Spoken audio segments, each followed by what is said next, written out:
करेन मग अयोध्येला जाईन असंही ठाकरेंनी सांगितलंय। मी अयोध्येला तर जाईनच असंही उद्धव ठाकरे म्हणतायत। महाराष्ट्र एकदा जागा झाला की संपूर्ण देश जागा होतो असंही ठाकरेंनी म्हटलंय।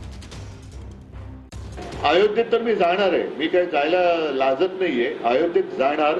परंतु ज्या संपूर्ण देशाने ज्याच्यामध्ये महाराष्ट्राचा सहभाग मोठा होता, भाजपला दिल्लीत बसवलं, तो महाराष्ट्र आहे। तर महाराष्ट्रामध्ये सुद्धा हे आंदोलन व्हायला पाहिजे। महाराष्ट्र एकदा जागा झाला की संपूर्ण देश जागा होतो। त्याच्यामुळे पहिल्या महाराष्ट्रातून मी सुरुवात करीन आणि अयोध्येत पण जाईन ना मी। तर राम मंदिराची चिंता उद्धव ठाकरेंनी करू नये, देवयानी फरांदे यांनी असं म्हटलंय। ठाकरे नमाजऐवजी रामरक्षाची आरती घेतायत, त्यांचं अभिनंदन असं देखील त्यांनी म्हटलेलं आहे। ज्यासाठी आरती त्यासाठी पंतप्रधान योगी आदित्यनाथ सक्षम असल्याचंही फरांदेंनी म्हटलंय।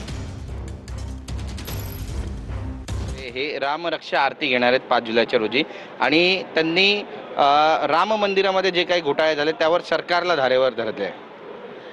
उद्धव ठाकरे साहेब बरे अजानच्या ऐवजी नमाजच्या ऐवजी आज रामरक्षाची आरती घेत आहेत। मी त्यांचं मनापासून अभिनंदन करेन।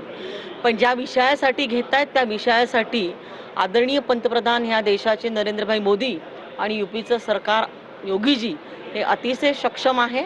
सरकारने सुमोटो ह्या सगळ्या घोटाळे बहादरांच्या वरती कारवाई केलेली आहे आणि रामाची रक्षा करणं आणि रामाची भक्ती करणं आमच्या मनामध्ये रक्तामध्ये कणाकणामध्ये राम बसलेला आहे।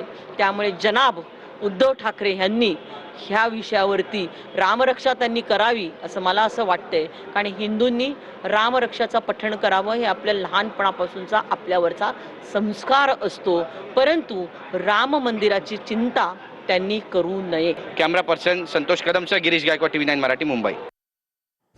उद्धव ठाकरेंनी केलेल्या टीकेवरती आपण बघितलं देवयानी फरांदेंनी प्रतिक्रिया दिलेली आहे। पुढची बातमी बघूयात। उभाठ्याला आता राम आठवला असं म्हणत राम कदम यांनी देखील ठाकरेंवरती टीकास्त्र डागलेलं आहे। जेव्हा सगळं निघून जातं तेव्हा सगळ्यात पहिल्यांदा परमेश्वर आठवतो आणि तीच गत उभाटाच्या नेत्यांची झाली। त्यांना राम आता आठवले। रामावर बोलण्याचा उद्धव ठाकरेंना काय नैतिक अधिकार आहे हो?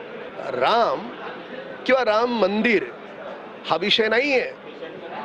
उरले सुरलेले आमदार, खासदार, नगरसेवक यांना दाखवण्याचा प्रयत्न आहे की अजूनही माझं हिंदुत्व जिवंत आहे। हे हिंदुत्व नाहीये त्यांचं, ही नौटंकी आहे। कारण जर हिंदुत्व खरं असेल ना तर आधी राहुल गांधीला प्रश्न विचारत राम काल्पनिक आहे का खरा आहे त्यांची बोलण्याची हिंमत नाही।